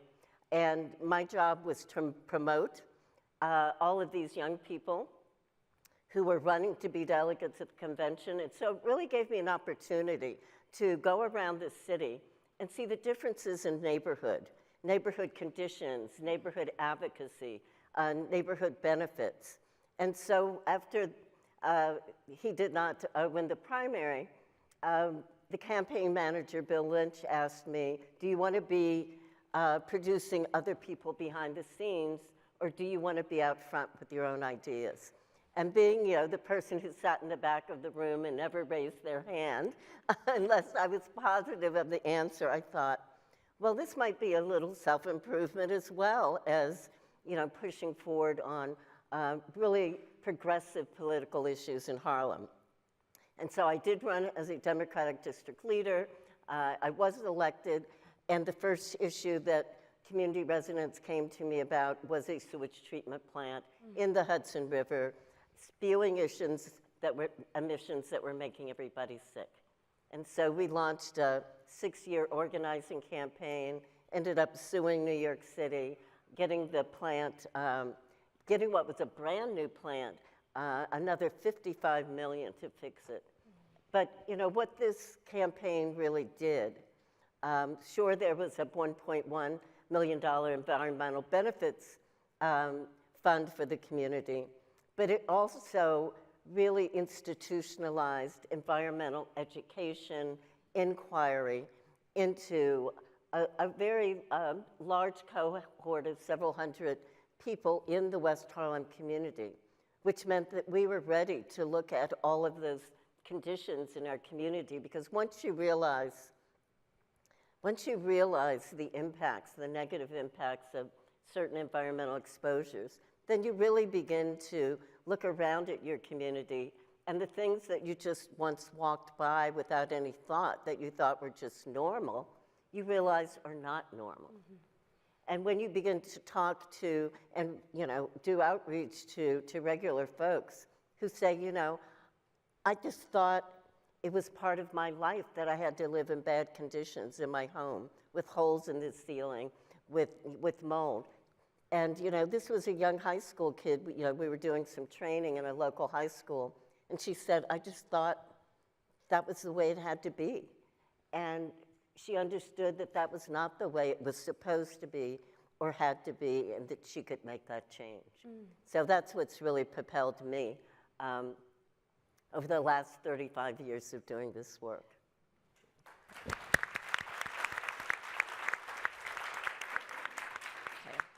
I'm Shaila Raghav. My career has gone through a windy path, but I think the unifying theme that kind of stitches everything together is, I think, fundamentally a love for nature. When I was a kid, I remember watching images of the Amazon rainforest being deforested and just crying and not being able to fathom how we could destroy something that is a part of us. And so I started my career, I think there were probably two formative experiences when I started my career working on climate change. The first one was actually moving and spending a few years in the Latin America and Caribbean region and experiencing firsthand how climate change is affecting local fishermen and women, but then working with them on designing solutions. And for many of them, they had been in their career, in their line of trade for generations, and we're now confronting for the first time having to reskill or shift their entire form of livelihood, which for them was really something that takes a lot of time and a lot of empathy to work through that process. And then after I spent a few years actually on the ground working on climate change, I had the opportunity to design systems at the international level at the World Bank. And the problem with international finance is that oftentimes it gets directed through governments in a way that a lot of those resources are then used by international consultants and take a really long time to hit the ground. And so we were really tasked with finding mechanisms that could enable direct access to financing so that the funding can be more locally directed and that more of those resources could be retained by local communities. So I would say those really shaped my career, and then I spent a long time working at Conservation International on natural climate solutions, and a big part of what we did was recognizing the important role of Indigenous people and local communities in stewarding land, and really uplifting and raising nature as a climate solution, which for the past few years has really been marginalized. A lot of the discussions on climate focus on energy, on private sector, and we see nature as an externality, not as part of fundamentally addressing climate change. And so I've really spent my career advocating for a voice for nature, for the investment case for nature. And now I focus predominantly on communications, because so much of this boils down to not just hitting people in the head with facts, but in the heart. That's right. Yes. Such valuable work being done by these four people across this stage. Thank you so much. I want to get started with Hafsat. So my first question is, much of your work sits at the intersection of feminism and climate solutions. So can you tell us all why it's so important to address these together? You know, so a lot of people are talking about climate change now. I was earlier this month on behalf of the project that we're working on, Project Dandelion. I was this month in Kenya, where the government of Kenya convened the leadership of Africa. It's unprecedented in our history as a continent. Convened all the leaders of Africa to look at a common position on climate. So 20 heads of state from across Africa came. Africa has 54 countries, and 40 ministers responsible for the environment portfolio came. So essentially 40 countries, but all the countries, because even African Union was represented at that event. It's essentially an Africa event to have a common position on climate. And when they did the declaration, it said, we, the leaders of the countries of Africa, and you know those things that they say, the African Union, international multilateral agencies, you know, they have a certain formula that they list all the key stakeholders. Then they said, children, youth, women, and academia hereby declare. And then they went through the whole thing. And nowhere in that document did they talk about women being partners in providing solutions, in leading the just transition for the continent. Women in Africa are 50% easily, or 51% of the continent. We're the primary food producers on the continent. You know, we're the ones that are going to teach, because of the gendered roles of the society, we're the ones responsible for teaching children how to prepare for the changes. You know, in terms of now, because of the climate impacts, women and girls are the ones working farther to get firewood, to cook for their children, for their families. They're the ones walking farther to fetch water because the rivers are drying up. There are so many impacts that the climate crisis is already having on women and girls. And the women and girls are already providing solutions. For example, in our community of women, in our Project Dandelion community, there's Indu Umaru Ibrahim, who is responsible for the indigenous people of African countries. If you look at the indigenous communities of Africa and all over the world, the communities that they protect have 80% of the remaining biodiversity on the planet. These people know how to protect the planet. They've already proven that.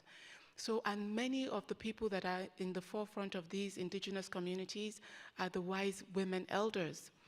But here we have all the leaders of Africa gathering and not understanding that they have to put women in the center as partners with them. Yeah.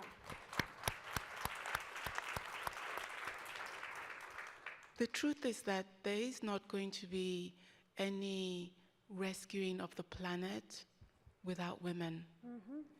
When you have men, and I saw this when we were fighting for democracy, my father had won that election. He was one of the most powerful men in my country. He was one of the wealthiest, was a businessman. So when the military annulled the election, he now sat with the leaders of the military. They started negotiating. Then they put him in jail when the negotiations failed. When my mom became involved in the democratic struggle, she didn't sit down with men to negotiate anything. She went to the streets, she organized the students, she organized the market women, she shut down the economy of Nigeria. She organized the oil workers union, she organized market unions, all the people of the country. We women, when we are engaged, we don't talk to the people that are in positions of power. We talk to the people that have power, which is the people. And we organize the people. When the African leaders are there saying, we want to do, these are what we want to do, and they're not engaging the women, you already have the information you need about why they're not going to do much. And which was the reason we said to the women at the event, at that climate crisis summit, that so they've come out with this declaration. We will now take ownership of that declaration and we will execute it. Because if we say we want to wait for them, it's just to say that we want the planet to burn. Which is not to say that men do not do. We've seen what they do. But sisters, do you really pay attention to what they're doing? Because if we really pay attention, there should be cause for alarm. And we should know that we should join them. Because when you see somebody running towards a cliff and you are there saying he's doing, who is the joker? You or the person running towards the cliff? We should quickly go and grab the person before he falls over with all our destiny in his hands and pull him back and say, okay, Oga, what are we going to do? How are we going to work together? So really, we are asking women not to wait to be invited to the table. Because these men, somehow they think they can do this on their own. You know, I think there's something about the testosterone that creates, you know, just an illusion of strength. So we don't have to wait for an invitation. It's not going to come. We should consider ourselves invited and start looking for what the things to do, how to do it, when to do it. I brought this bag. It's not an accident. You will be thinking, why did she bring such a bright bag? Look at the message on the bag. Well-behaved women seldom make history. You guys, I'm not talking to women about making history. I'm talking to us about saving the future. And for that, we cannot be well-behaved. Enough about being well-behaved. Enough about conforming. The code, to decode the meaning of well-behaved, just be brave. I'm inviting the women in this room and the women in our world now to just be brave. These men are not going to invite us. We will enter every space. We will enter every space.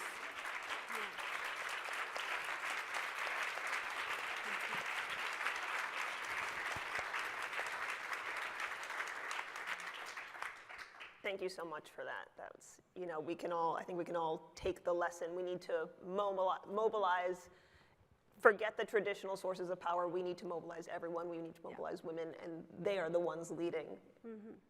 Fabiana, I want to talk about your work at the Center for Cultural Power, a woman-led organization, a woman of color-led organization. So it focuses on cultural change that builds public will for climate solutions. So what role can art and culture play in furthering the movement for gender, racial, and climate justice? Yes.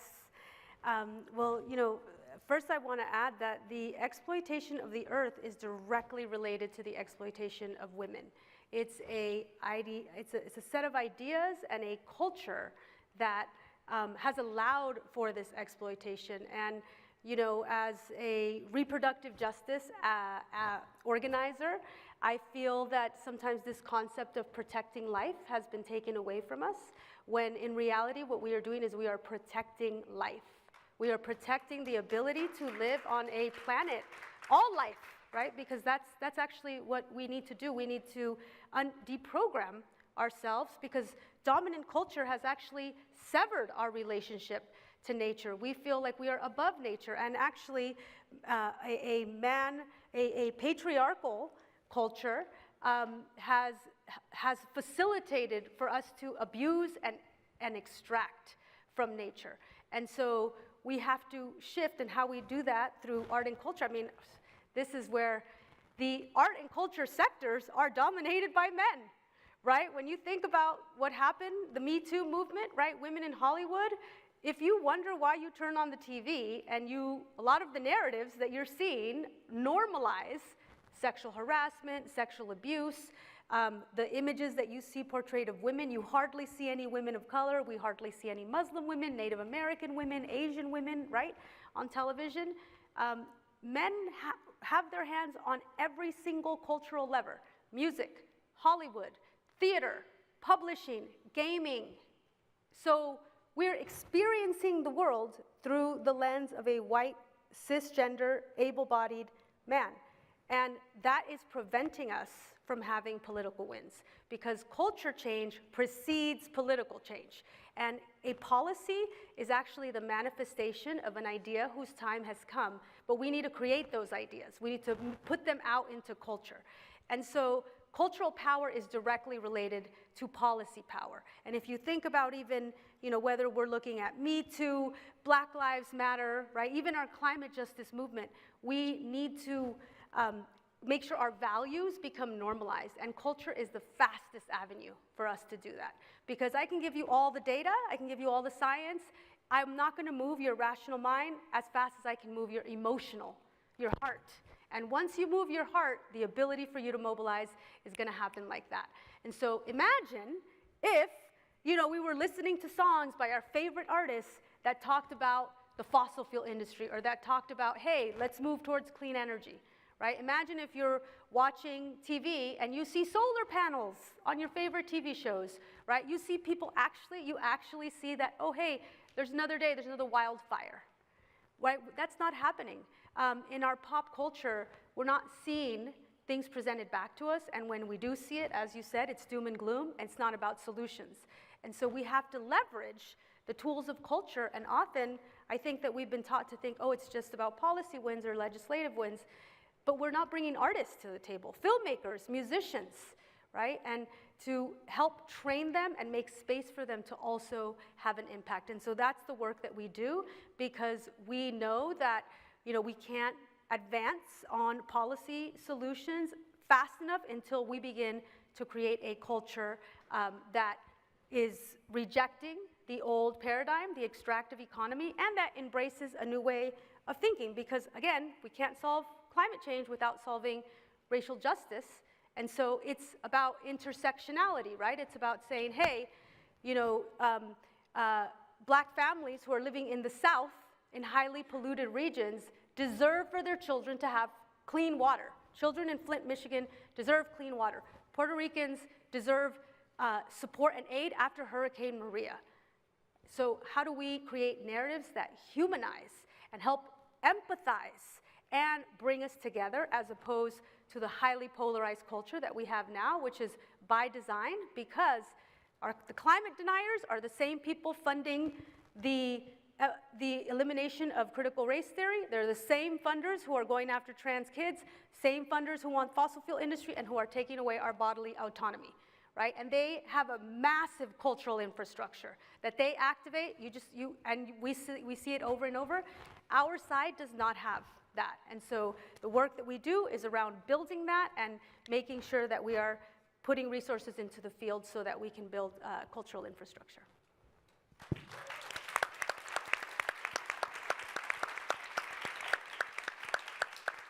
So speaking of using storytelling as a tool, using culture as a tool to spread these ideas and spread more effective narratives, Peggy, I want to turn to you to ask you, how does your interest in storytelling and human connection propel your work in environmental and climate justice? Well, my original career in journalism and as a magazine editor was to tell stories, stories that impact the lives of everyday families. And when I realized that it was hard to do that, I began to look at other means. Certainly in my organizing, we organize people, we do videos, we let them tell their story about living next to buses that are idling outside their homes, exacerbating the asthma in their children. And we do those 2-minute videos. We take them to the city council, and we hold briefings with our elected officials so that they can see these stories. We also make sure that we can help support people to tell their stories in the most effective way. And so we ensure that they can go to the city council and testify, or to Albany to lobby around energy issues, climate issues. We really have to create the kind of structure for the solutions that we need, but we have to have the most effective people by these policies actually engaged in developing policies and developing the solutions, because community folks have the experience, they have an expertise that is so needed by government and policymakers and is rarely employed. So we really understand that you've got to use media, you've got to use community organizing in a way that really engages people to tell their own story, and to really speak truth to power. And when you support people to speak for themselves, that is the most powerful. Yes, absolutely.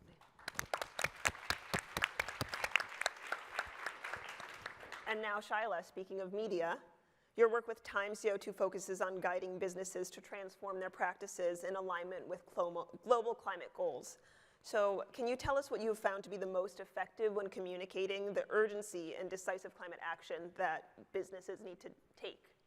Yeah, sure. When it comes to corporate climate action, I think we are in the midst of a trust crisis. There is a prevailing fear of greenwashing. A lot of companies are now in the practice of green hushing, meaning they'd rather do nothing and say nothing and hope to get away with it. And so, we exist to kind of counteract that and to actually create a safe space for companies to talk about their journey, talk about their challenges, but also to heighten the degree of accountability when it comes to corporate climate action. Now, when it comes to media and storytelling, unfortunately, a big part of the content that we consume on climate is negative. It's leading to a prevailing sense of paralysis, of inaction, of doom, despair.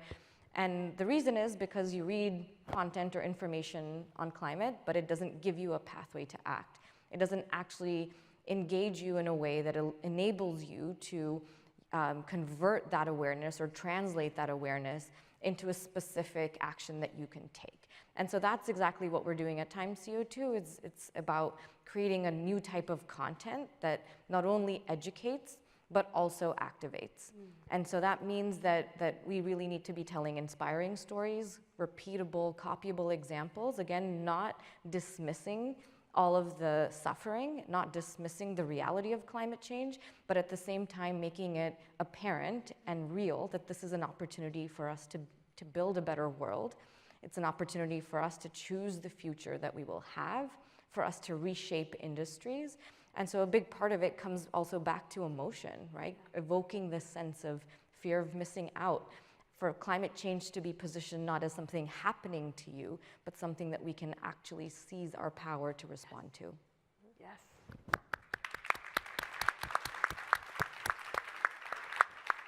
No, this is a good foreshadowing of one of our final questions, because the Climate Museum, we have the same exact mission. Everything that we do is focused on, people come to our programs every time they ask, what can I do, what can I do? And that's what we have to answer. With the asterisk, I like to add the asterisk of what can we do together when we work together. So we're running out of time, so I won't get to all of the questions that we had planned, but I do want to turn back to Hafsat. Your work with Project Dandelion, Women in Africa, and Connected Women Leaders is rooted in coalition building with activists and world leaders across geographies and across industries. So what has been the most potent lesson when engaging on climate justice with such broad swaths of people? I think the most potent lesson is the importance of keeping the eye on the goal. I think the Americans, you guys had a documentary, keeping the eye on the prize. Yes, that's, of course. So I still remember, I think I was 10 years old when I saw that. I didn't know the experience of African Americans until I saw that, that film in Lagos in my family house. I cried. And this bag, I got it when I went to get an award from the National Museum, the National Civil Rights Museum, which has the venue is where Martin Luther King was killed. And I knelt there and I prayed.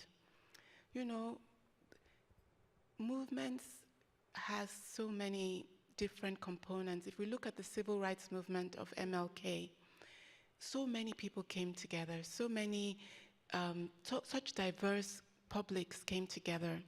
They didn't have the same point of view. They didn't have the same, some of their values were not perfectly aligned, but they kept their eyes on the prize that African Americans deserve civil rights. They deserve to have their rights recognized in the United States. And they worked towards that. And that's what we're doing with Project Dandelion. My partners are here, Rhonda Carnegie. Rhonda, could you stand? And Rhonda, could you get the badges? And just please stand with the badges, because we have badges here for everyone. This is the badge. It's the dandelion. And you already have your dandelion. If you see this symbol, and you also have it, if you see this symbol, let it tell you that the people that have this badge are going to put everything in for climate. That's what it means. It's the dandelion. I don't know if you know this. It's a flower or a weed, depending on your point of view. But it's in all 7 continents of the world. And no matter what you try to do to kill it, you rarely succeed because of its deep root system. It's so resilient. And when you want to spread it, children just take it in their hand and they blow on it, and it spreads. And it spreads its own community, sprouting again and spreading itself. So for gardeners that don't want it, it's a nightmare. But it's a message for all of us who are now being invited to enter these power centers. Your name is Shamila? Shyla. Shyla was saying that, there's a lot of greenwashing there is. A lot of companies are lying. Yeah. They're lying. We have to be in there. We have people already in there. They can give us information. We're not enemies. We're in a common fight for the planet. And once we know that we have dandelions everywhere, we connect. And then in this way, we can fight to save the planet. We need information. And we need to know where the lies are. We need to expose them. Then we need to also go where we're needed. And the good thing about the dandelion reminds us that, whether we're invited or not, we just need to be blown into the room. However way we find ourselves in that room, we now make ourselves hard to eject. This is where we want to go. And there's a lot of fighting. The one group, like yesterday we met with the group, the Disruptors. They're the ones that go into museums in the Netherlands and pour soup on Van Gogh paintings. Some people are like, oh my God, yeah. Some people don't like them at all. And then, but they're trying to disrupt for climate. Yes. And we were sitting down, my partners and I were sitting down listening to them, because our own thing is, are you working for climate? Then you're an ally. We can discuss your strategies later, but we just want to have, we're creating a very big umbrella. Everybody should just work for climate. I met with a woman, she has a $100 million fund, all in for climate. There's a guy with a $3 billion fund. If you sit with him, you wouldn't know he has $3 billion. He's all in for climate. And the thing is, we have to make sure that this $3 billion goes to people like this, goes to people like this, goes to people on the front lines, because the money isn't getting to those people. That's right. And so, in the end, what I'm saying is, we have an opportunity, my brothers and sisters. You know, when the Americans said, we believe that all men are created equal, and we saw that they didn't really believe that. But you know, but now we have the opportunity to dream again together, and work on it together, and create that new world. And climate gives us a global problem. It's everybody's problem, and we can all solve it together. Imagine if we all came together and solved it. Yeah. Then at that point, nobody will tell us I'm an ex-supremacist, because there's no supremacy. We're all supremacy together. We're all supreme together with all life forms, with water, with fish, with birds. It just changes the whole world. Yes. And all of us, if we work together with Project Dandelion, we get the chance to make this world come about. That's what this symbol is. It's a women-led campaign, but not women only. And for men, you've been leading so many world breakthroughs. Isn't it time to give women an opportunity? But even if you don't give us the opportunity, we're taking it. So now, everybody, please take this thing, so that you have your badge. And so whenever we see each other, if the baddies don't know what it's about, even better for us. And then it's a silent signal to each other that we can work together. Let's work together. The Africans have a saying that I love. It says, when we want to go fast, we go alone. But when we want to go far, we go together. The climate crisis is such a crisis that requires us to go fast and far. And if we want to go fast and far, then we have to trust each other when we go individually, but we have to create the language and the muscles that allows us to also work collectively. Please, let's join together in this movement and work together and bring about the new world that the world is desperately waiting for. Thank you.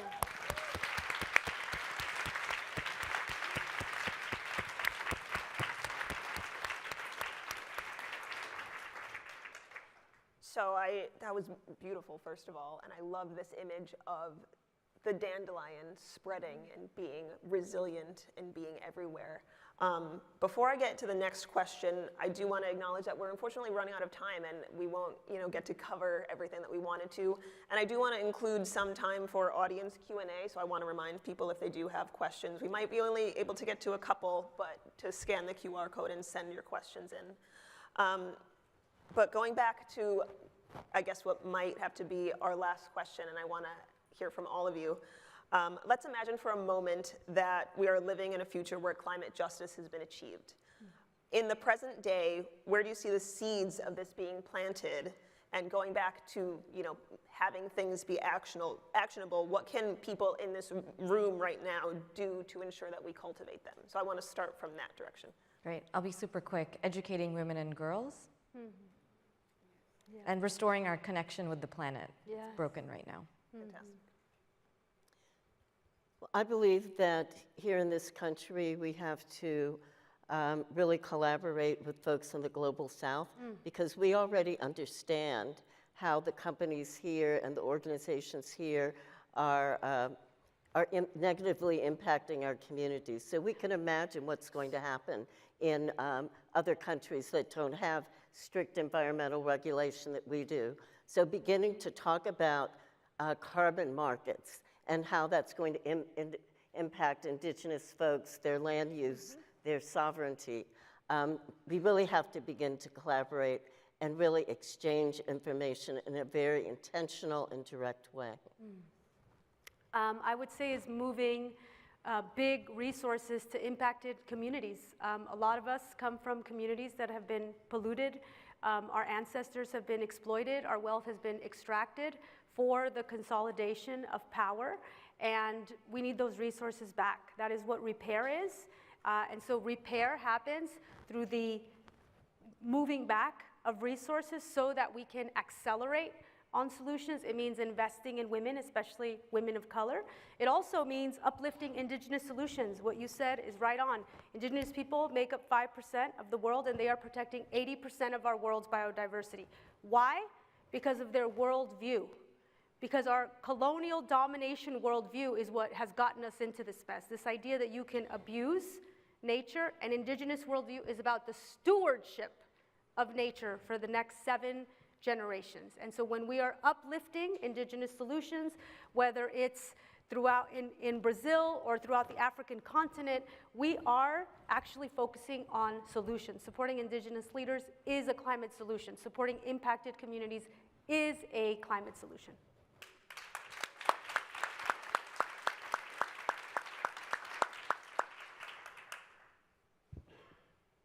I think the last point I wanted to make is that I think it's likely that the powerful people on our planet don't really want change.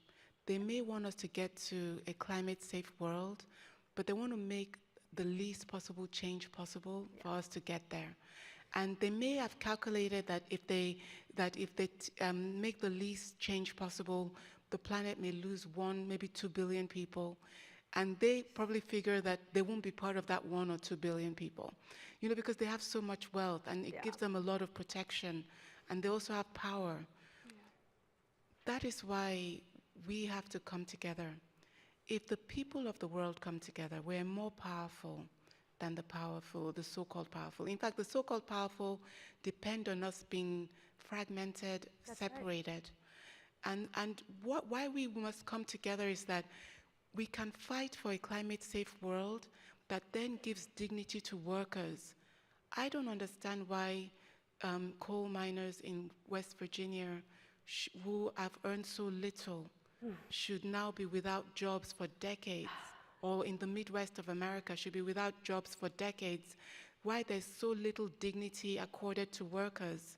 I don't understand why from the 80s, when America was making a significant amount of money from all its productivity, all the profit went to capital.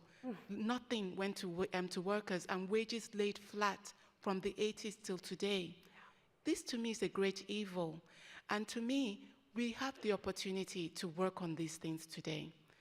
We can, by working on climate safe world, we take power from these concentrated centers and spread it. Spread prosperity to people in Europe, to America, to Asia, to Africa. Let people blossom. It is possible, but only if we unite. And that's why I really think that there's so much that must unite, that unites us. We must come together, and then we must begin to challenge the fossil fuel industry.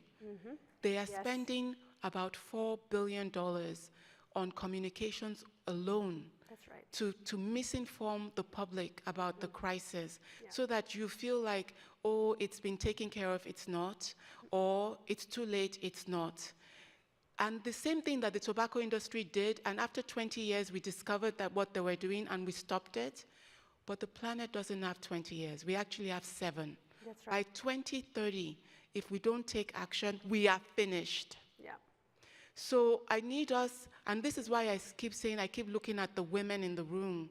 Women, you talk to children, you talk to your friends, you talk to the person on the bus, you talk to the person in the shops when you're doing your groceries, you're always talking. Talk about climate. Talk about climate. Don't talk about boyfriend problems or girlfriend problems. Don't talk about climate. Make climate everything you talk about. The ones of us that are saying it's not real because they know that with the way the power structure is now, if we accept that it's real, they'll make us pay from money we don't have to solve it. Explain to them that climate justice is a thing where the vulnerable are not the ones who are going to pay. We're going to have to tax the fossil fuel industries who are making trillions. Yes. So, you know, there's so much solutions available We must be bold. And I will close by telling us this. We're being bold not for ourselves, because by ourselves we're not so bold, but we're bold on behalf of the children, the grandchildren, and the ones that are still coming that we do not see. They're actually on their way, because in my worldview, they're like the stars, and they're orbiting, they're coming. And they're confident. I see them, stars coming to the planet Earth, and they're happy. They're just flying in the universe, just coming, they're just coming. And they see that there's a problem in the planet. They see that it looks like it's burning, but they have no fear, because they say, aren't those people there already to solve it? It's a question they're asking. What will we answer?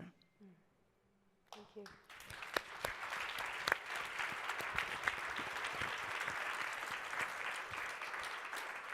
All right, so I do want to get to one audience question, and that was actually a fantastic answer to this question, so I would love to hear from everyone else on the panel. But I guess Anonymous asked, what advice would you give to new women climate storytellers to get their writing, or I guess I would like to add their artwork, their stories, their whatever that format is. What advice would you give them to get that out into the world, to put that out into the world? Let's start with you, Fabiana. Yeah, so I'm an artist who didn't go to art school, and it was through the tools of technology that I was able to reach my audiences. And I think that the way that our media landscape is today, a lot of us have tools to amplify and to create our platforms, to distribute our stories, to express ourselves, to share our voices.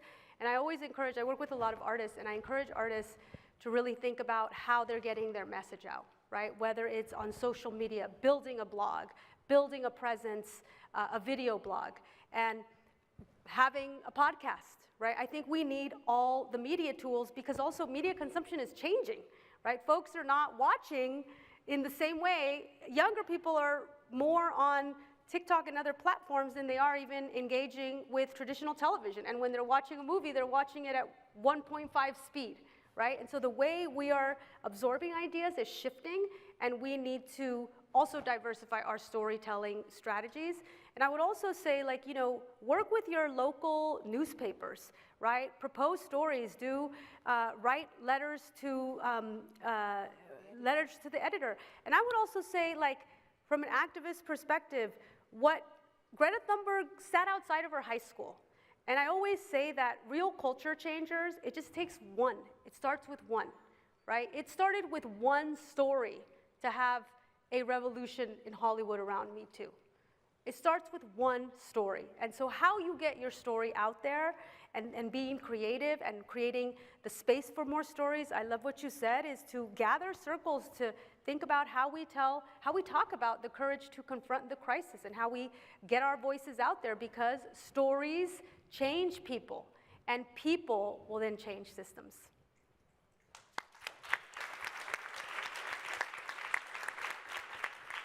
I want to give you space to add to that, both of you. Could you just repeat the question? Oh, yes, sure. It was basically, what advice would you give to a person who is new to climate storytelling, and how to best get their message out, to share their writing or their artwork? To impact, for example, to impact policy, I guess, in your case. Well, the best messages come from experience, and it comes from telling your truth and how you understand it and how you're experiencing it. But it's got to be more than this. It's got to be political action, folks. That's right. It's got to be registering to vote. It's got to be ensuring that the people you're supporting are supporting your goals and objectives. And you've got to let them know what those goals and objectives are. And of course, we want to be electing people who are not climate deniers. That's right. Yet those people are being elected every day. So without real political action, because I'm telling you, none of this happens without the political moment. You can be an activist for 10, 15 years, and until that 16th year, when you have the right folks in Congress or your legislature or the president, nothing will happen. And so again, we have really got to really seize the political moment. We could have regime change in a couple of years here, which would be a disaster for not only us here, but of the world. Yep. And so again, it's about political action. Political action is telling those stories, but it's going further, and it's ensuring that we can create the policies we need. And we're doing some of that here in New York, and we're doing that in other places around this country.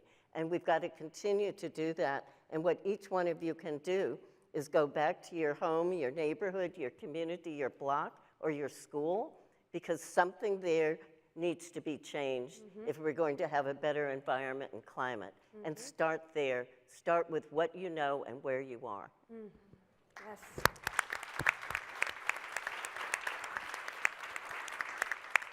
And we'll wrap it up with the business side. If you have any I'll final keep words. it super quick because I know we have to wrap up. On a personal level, practice. Practice telling your personal story and practice it with as many people as you can, and that will help you to gain the confidence to be able to deliver it to larger audiences. The second I would say is Time is publishing its first ever Climate 100 list. So Time does Person of the Year. Time also does Time 100, most influential people in the world. We're publishing our first ever Climate 100 list in December this year.